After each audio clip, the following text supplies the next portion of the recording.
بغداد بونجاح، راح بغداد راح بغداد راح بغداد راح بغداد راح بغداد، رياض من هنالك، رياض يا بغداد، وجول جول إولياي إولياي إولياي إولياي، جول جول جول إولياي يا بغداد إولياي، جول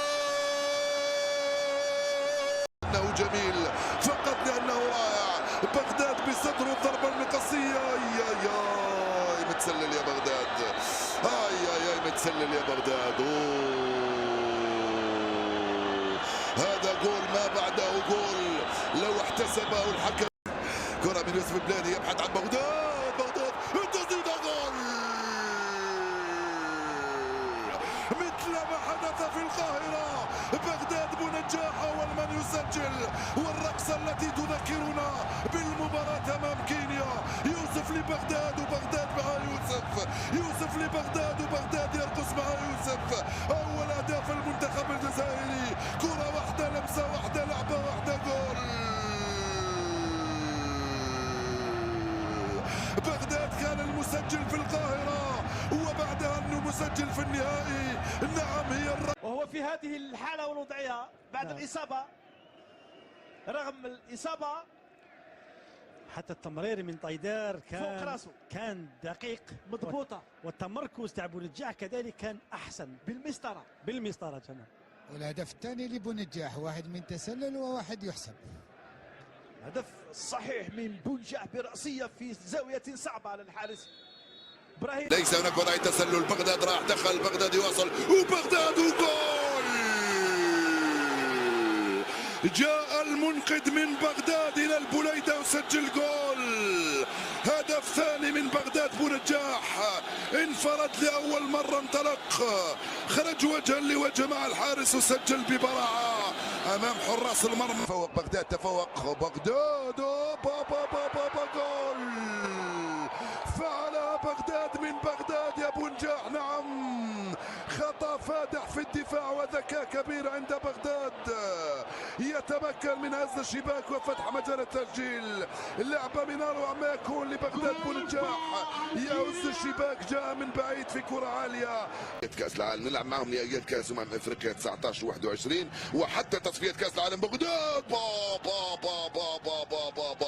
يا له من جول، يا له من جول من بغداد بونجاح.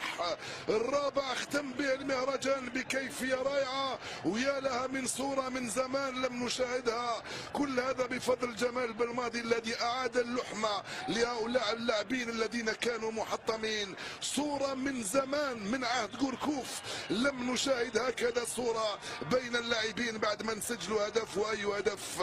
نعم بغداد بونجاح واللاعبين الأساسيين والاحتياطيين، ولو كانوا مناصرين لدخلوا أيضا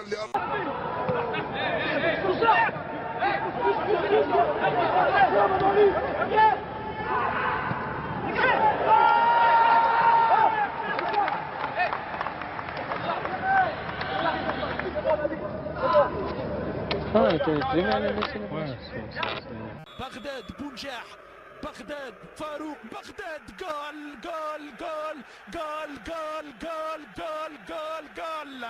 بغداد بونجاح 1-0 يعطي التقدم للمنتخب الجزائري امام المنتخب الوطني. تحية الجنرال، تحية العقيد. بغداد بونجاح للجماهير الجزائرية الحاضرة بوفائها الدائم لمنتخب الخضر، لمحاربي الصحراء في ملعب مصطفى تشاكر بالبليدة. 1-0 للجزائر امام المنتخب التونسي في اجواء مميزه، اجواء رابعه. الذي سيتولى تنفيذ ركله الجزاء في الدقيقه 34 من عمر المباراه. بغداد يستعد، بغداد جول بالبراعه وبالروعه وبالاناقه. يا سلام، بغداد يا بغداد يا بونجاح ينجح في هز الشباك وتسجيل اول اهداف المنتخب الجزائري في المونديال الافريقي. بغداد بونجاح فعلها وسجل هدفه الاول. الهدف مدافعين تاع، شوف انا جمع 3 مدافعين تاع فريق تنزاني وخذ الكره